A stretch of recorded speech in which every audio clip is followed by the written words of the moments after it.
Good. No, All no, right. no. Hey, good morning, brothers. Hope everybody's doing well. Let's jump into this. Hopefully, this one's going to be a lot of fun. I've gotten some good feedback on where we're going today. So, Sunday, April 18th, 2021. Our title of the reflection today is "Going the Custom Route When Off the Rack Doesn't Fit You." So, I'm looking at a couple of brothers who I know where your sartorial game is. I know how y'all roll. So some folks on here should be very familiar with going custom. And Brixton, I'm looking at you specifically. I think Brixton might have taught me the custom suit route. All right, so we're gonna start with 1 Samuel 17:31 through 40. Actually, start a little bit further down, 33. Saul said to David, "You are not able to go against this Philistine to fight with him, for you are just a boy, and he has been a warrior from his youth." But David said to Saul, "Your servant used to keep sheep for his father, and whenever a lion or a bear came and took a lamb from the flock, I went after it and struck it down, rescuing the lamb from its mouth. And if it turned against me, I would catch it by the jaw, strike it down, and kill it. Your servant has killed both lions and bears." And David said, "The Lord who saved me from the paw of the lion and from the paw of the bear will save me from the hand of this Philistine." Saul clothed David with his armor. He put a bronze helmet on his head and clothed him with a coat of mail. That's like a chain link armor. David strapped Saul's sword over the armor, and he tried in vain to walk, for he was not used to them. Then David said to Saul, "I cannot walk with these, for I am not used to them."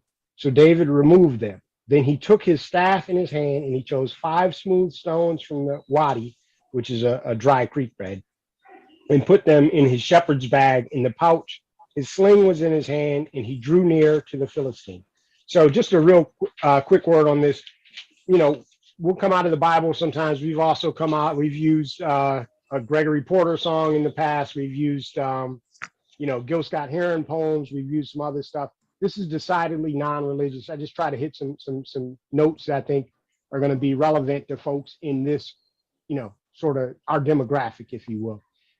So particularly today, as Black people, as Black men, I think this is going to resonate. I think people will be familiar with this whole concept. It's been a frustration of mine for, I guess, my entire adult life, trying to buy a suit off the rack. It has never worked out for me.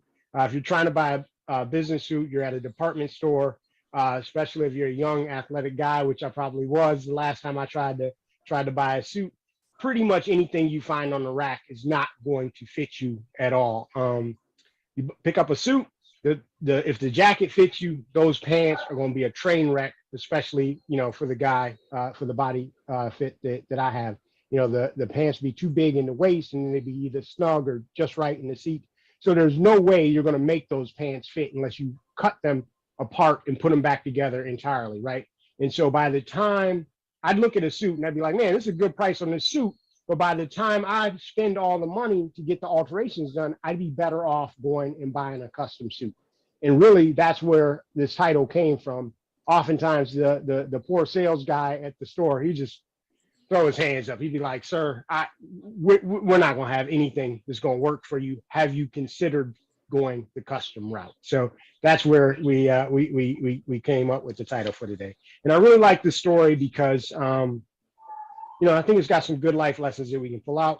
And the first life lesson, the first gift, if you will, from the story is the image of David saying to Saul. Now, keep in mind, Saul is the king of Israel. Now, I'm good. I don't need your armor to fight against this giant. This is David, the little shepherd boy, saying to the king of Israel, "Nah, I'm good. I don't need your armor to fight this giant."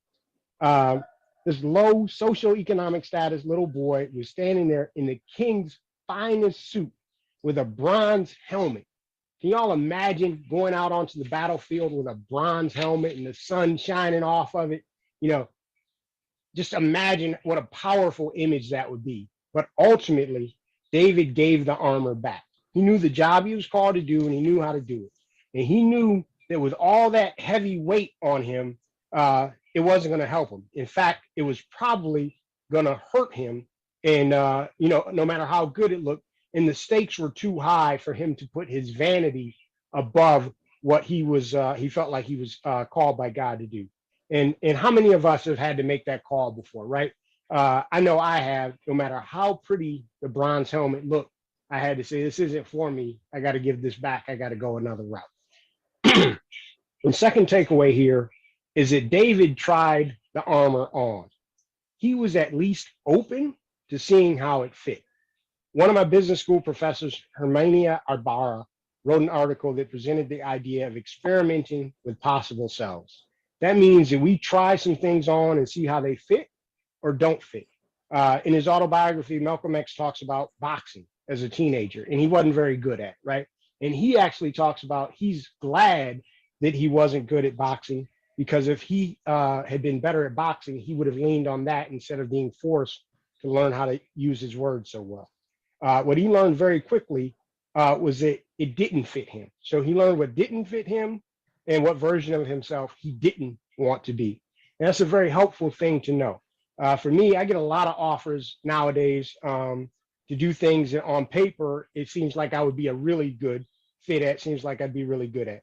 But I know I've already tried the job with the shiny helmet that I wasn't passionate about. Look, and I needed that to see where my limits are. I can probably learn to do almost anything, but what I know that I can't learn to do is fake being passionate about a job that I'm not passionate about, no matter how attractive the benefits are, no matter how pretty the helmet is, if you will. And here's why it matters, which is a third and final thing I want to pull out of this story. David gave that armor back. He gave it back to the king, and he got on about the job that he was called to do the way he knew how to do it. So he went and got a handful of smooth stones out of the creek bed, which is interesting, right? Because if you've been following along with this for a while, where have we seen stones before, right? We've seen this metaphor come up, right? Remember when Joshua led the Israelites through the Jordan River, and he had each one of the captains of the tribes grab a stone and bring it from the bottom of the river, and he had them place that on the side of the river on the promised land, and the reason he did that was so that those stones would forever be a reminder of what God had brought them through in terms of bringing them through the Jordan River. So David had to say no to the new way of prepping for physical battle that was available to him. And he said, no, I'm not going to take that path. I'm going to go back to the old way that was part of his ancestral heritage, right? So David went back to the dry land where the water should have been. He went back to God, leading Joshua and the nation of Israel through the Jordan River on dry land. And look, David was a bad boy. He could fight lions, he could fight bears, but he knew that he needed to put on the armor not of the king, but of his ancestors to fight this giant. This is like T'Challa visiting the ancestral realm to talk to his father in the lineage of Black Panthers who came before him. David went back to the water that had been stopped to make a way over and through it. The stone he used to kill Goliath had to be a smooth stone because a smooth stone is from the bottom of what would have been, should have been, a violently rushing stream of water, impassable by any human means. This is a stone that should have been unavailable to David or anybody else, no matter what their status was. This is money couldn't buy these stones. A big name degree or several of them couldn't buy these stones. A fancy business card title couldn't buy these stones. So I ask today, where are your stones? Sometimes we have to take the path that doesn't make sense to anybody else, maybe not even to us, because any other path using the tools that are good enough, that are a good enough fit for most people, would take us away from what God is trying to do in our lives.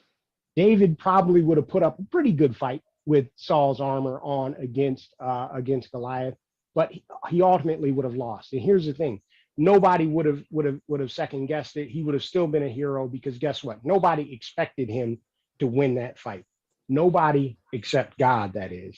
God expected David to win that battle, and God provided a way for David to win that battle. God drew out the blueprint for David's victory hundreds of years before David would ever fight Goliath. We live in a world where so many outside influences have for centuries tried to tell us what we can be as Black people and Black men in particular. And here's the thing. This world has absolutely no problem outfitting little Black boys with suits of armor that don't fit them and are likely to cause those little Black boys to lose our battles against the giants we face in life. And nobody is bothered by it because, well, what could you really expect? Those are giants out there. Because nobody could expect us to make it through all that. Nobody loses any sleep when we don't make it through all that. So it doesn't matter that we're equipped with a set of armor that doesn't fit, a set of tools that doesn't work for us. It doesn't matter to the world how ill-equipped we are, because nobody expects us to have a fighting chance against all those giants we face in life anyway. Nobody except God. So I just want to go on record today as saying that I believe that each of us has a divinely tailored custom route for our lives. And it might not make sense to anybody else. They may think you are an absolute fool for walking away from a bronze helmet, but I believe we each have both the right and the responsibility, the challenge and the opportunity to say no thanks to whatever off the rack outfitting of who we are supposed to be and how we're supposed to carry ourselves. And once we give back that shiny armor that didn't fit us because it wasn't for us, we will find the smooth stones that no one could give us. And when we decide to walk in the path that is custom made for just for us, no weapon formed against us will prosper, no enemy of our greatness shall defeat us, and no giant can stand against us. Now, as is our custom, as we end our weekly reflection, I ask that you all would join me in this intention for our time together. In Bernard and a guy anybody who this is your first time, you'll catch on here. Let us be intentional that our Broga practice might be a living metaphor for our life practice. And so it is our intention. So it is. Let us be intentional about recognizing that we deserve the right fit for us. We can get so used to jerry rigging the wrong fit and making do with situations that we can lose sight of the fact that our life circumstances actually can and should fit us. Let us become more attuned to how our life circumstances fit or don't fit our life desires, and remind ourselves that we are available to be our best selves when we are living a life that fits us. And so it is our intention. Let us be intentional about walking away from really attractive situations if they are not absolutely aligned with our good and what we are called to do. To be sure, sometimes we have to tack and pay dues to get on the path that we desire, and that's fine. But just imagine what you could do if you channeled all that energy into life circumstances that were actually aligned with your path from the beginning. Let us normalize saying, thank you for the offer, but no thanks. I'm going to create something that's a better fit for me. And so it is our intention. Finally, brothers, let us be intentional about expecting to win in life, no matter how big the giants are in our lives. Too often, people underestimate us based on how we look, our physical stature, or any other made-up measurement that they choose to judge us by. But the divinity that lives within each of us is the hidden factor that the odds makers don't know how to factor in. No matter what we are experiencing in any particular moment, let us be intentional about always betting on ourselves to win with the help of the God that has plans for us, plans to prosper us and not harm us, plans to give us hope and a future, plans for us to win. And so it is our intention. We pray these and all things in the names of both our ancestors and our unborn grandchildren.